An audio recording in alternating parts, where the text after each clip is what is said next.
What up, though, y'all? It's Chris.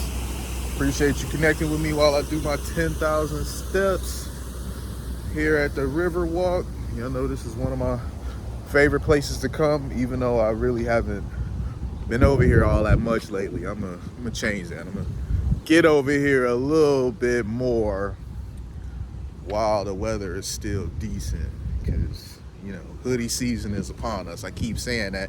Probably like, oh, that ain't no hoodie you wearing. No, it ain't no hoodie I'm wearing.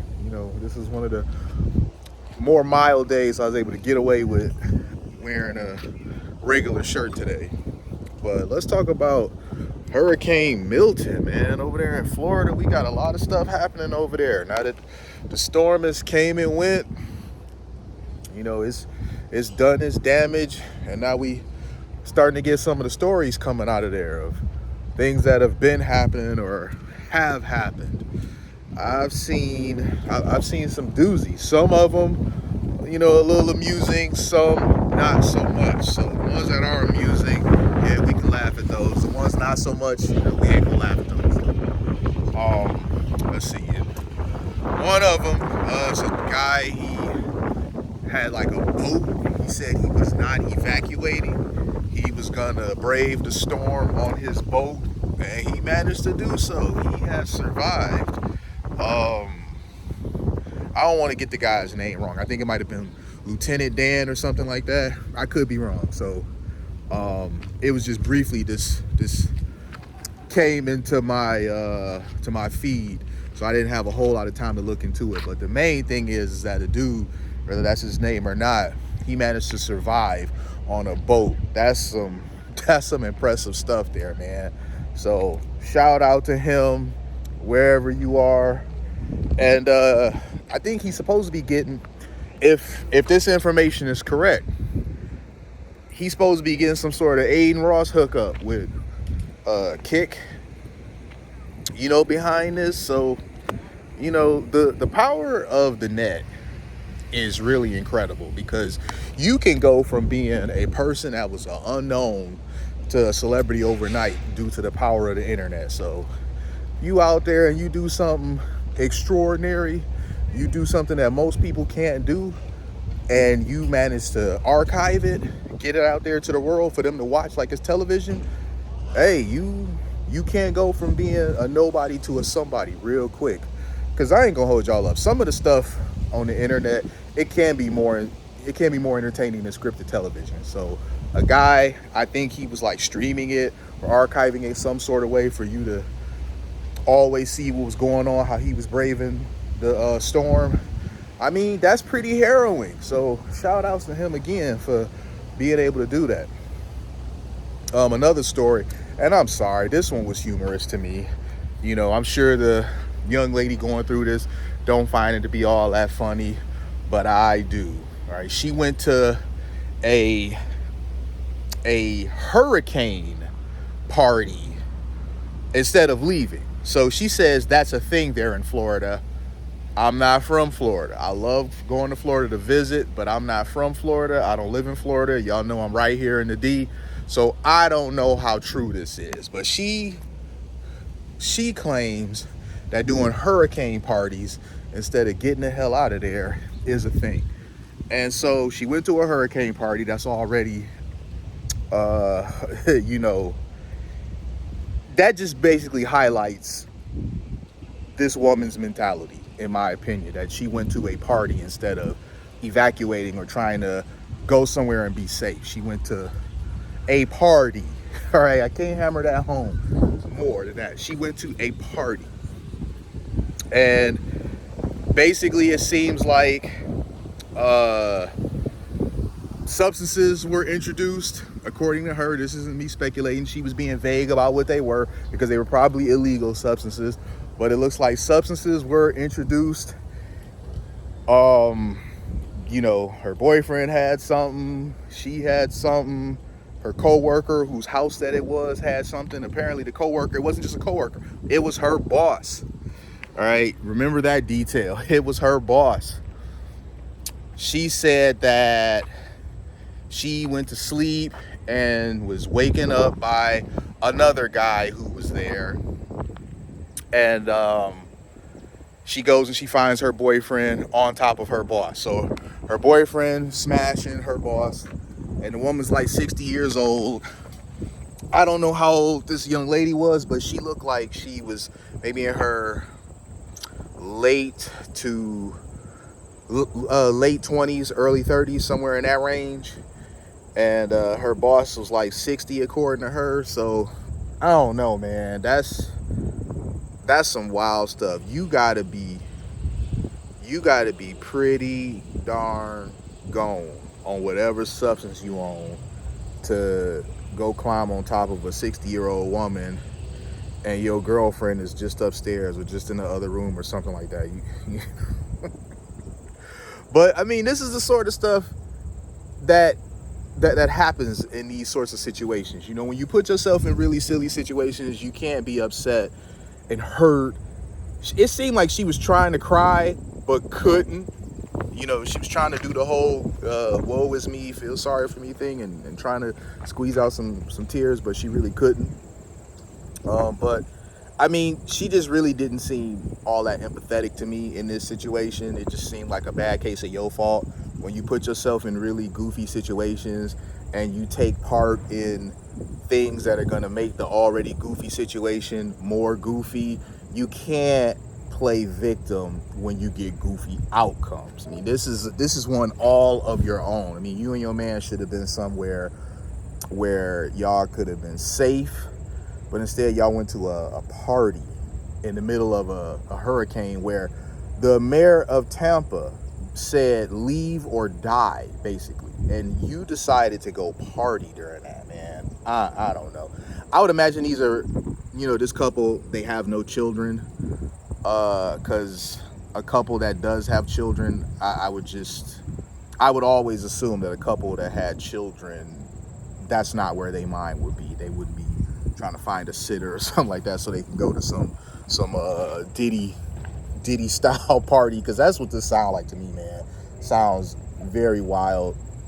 According to the young lady, the woman had already been with some other dude that night, so she didn't imagine that she was gonna double dip, especially not with her boyfriend, but this is what happened.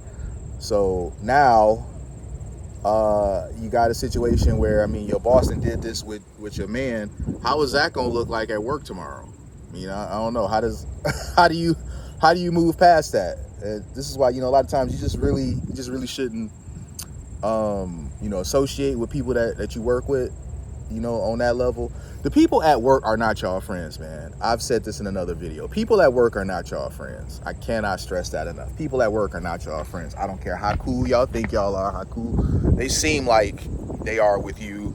If they leave the job or you leave the job, the chances of you keeping in touch with them are very low. So people at work, they're not your peoples like that.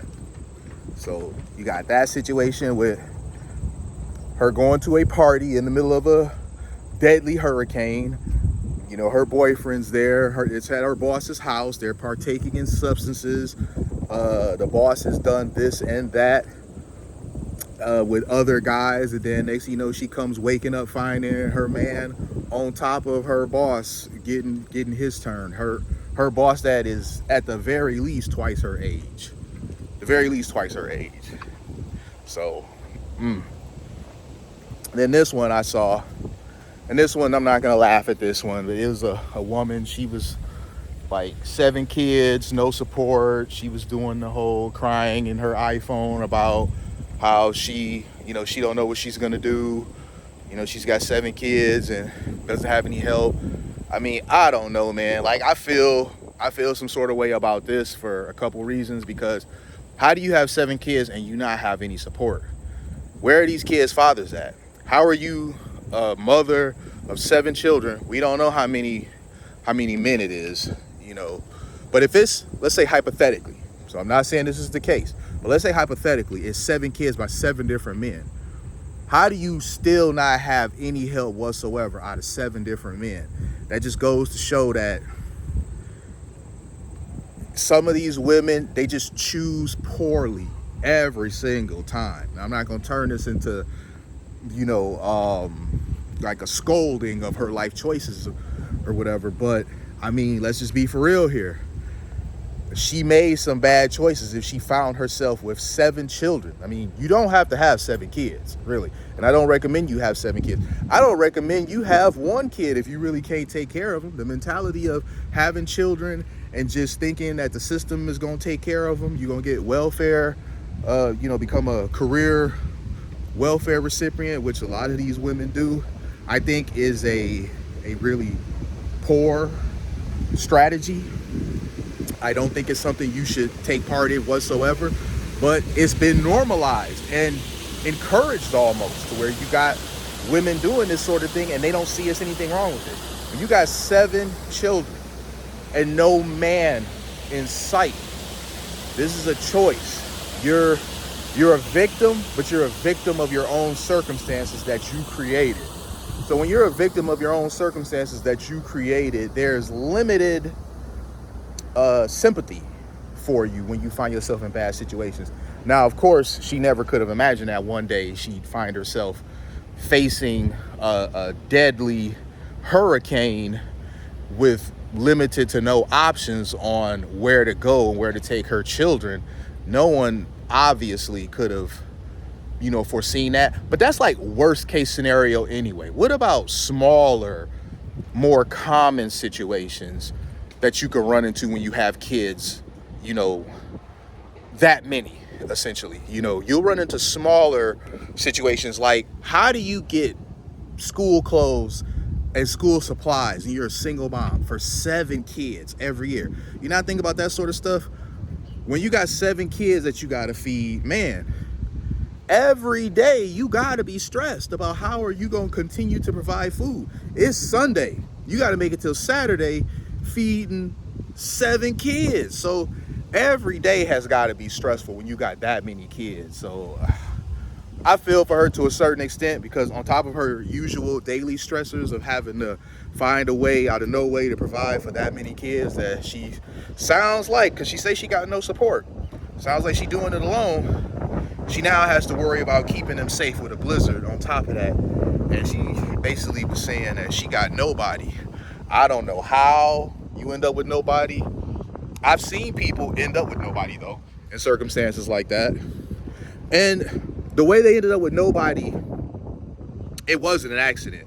It's usually, and not in all cases, but from what I've observed, they've exhausted all the people in their lives. All right, they've made poor choice after poor choice after poor choice, and it's kind of easy to believe that in this case because you're a single mom of 7. They've made poor choice after poor choice after poor choice. No amount of help will put them in a better situation. There is no amount of looking out for them that you can do that is going to put them in a better situation. They are gonna what? Find themselves in a defeat, in a guaranteed winning position. So after a while, when people see that no matter how much they pour into you, you're just never ever going to achieve. You're always gonna be down. You're just a black hole of resources, just draining and draining and draining. That's when people start backing off. And that's when you find yourself in situations like this, probably not this bad, but other situations where they just like, look, you made your bed, now lie in it. So it's an unfortunate situation only because of the children. The children are really the ones who suffer here, because kids don't have anything. Kids rely on you for everything. Your decisions, good or bad, have a trickle-down effect to them. So I have empathy, but not as much for her as I do for the kids, because the kids are the real victims here, because they have to rely on their mom for everything.